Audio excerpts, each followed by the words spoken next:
Enfermez-moi. Je crois pas que ce soit une bonne idée de... C'était un poil agressif. Ça devient carrément bizarre. On va lui laisser 2 minutes. On les a pas les 2 minutes. Allez, ça suffit. Et hop, j'ai trouvé.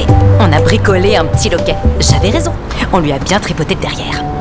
Ensuite, Morgan et Carla débarquent au garage pour enquêter. Mais les mécanos ne sont pas du tout coopératifs. Pour obtenir des indices, Morgan propose d'échanger la voiture de Damien. On peut pas claquer des On doigts se et... débrouille pour vous rapporter la voiture, vous bossez dessus, et à son retour, il la trouve toute neuve, toute pimpante et toute belle. Le type accepte direct. Mais ses aveux sont truffés d'incohérences. Et l'enquête se retrouve à nouveau au point mort. Jusqu'au soir, en tombant sur une vieille photo de son mari. Morgan réalise soudain que le tueur n'a peut-être jamais bien vu sa cible. Elle fonce illico sur le toit où tout s'est passé. Pour rejouer la scène, Morgan déduit que le tueur était planqué derrière le bâtiment, et a surgi dès que Damien et Roland se sont approchés du bord. Dans la bousculade, le tueur a renversé le trépied, et son phone a volé. Sauf que la lune lui a tapé dans les yeux, l'empêchant totalement de voir qui était en face. Du coup, le mec s'est gouré de cible. Celui qu'il voulait vraiment zigouiller, c'était Roland. On l'a relâché faute de preuves, il est dans la nature et le type qui veut sa peau risque de réessayer. Faut absolument qu'on trouve Roland avant lui. Comprenant que Roland court toujours un grave danger, Morgan l'appelle direct. Mais Roland est en train de s'ambiancer en boîte. Impossible d'entendre son phone.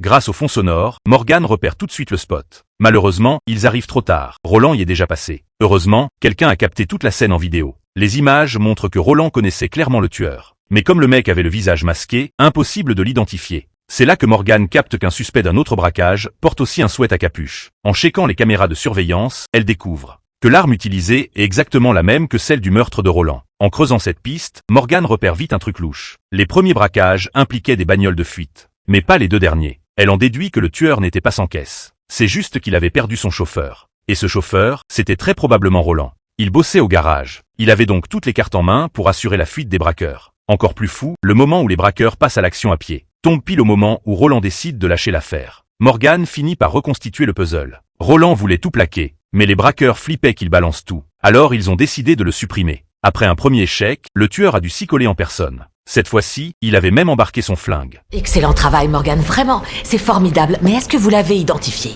Non. Du tout. Mais... je crois que j'ai trouvé le moyen de le coincer.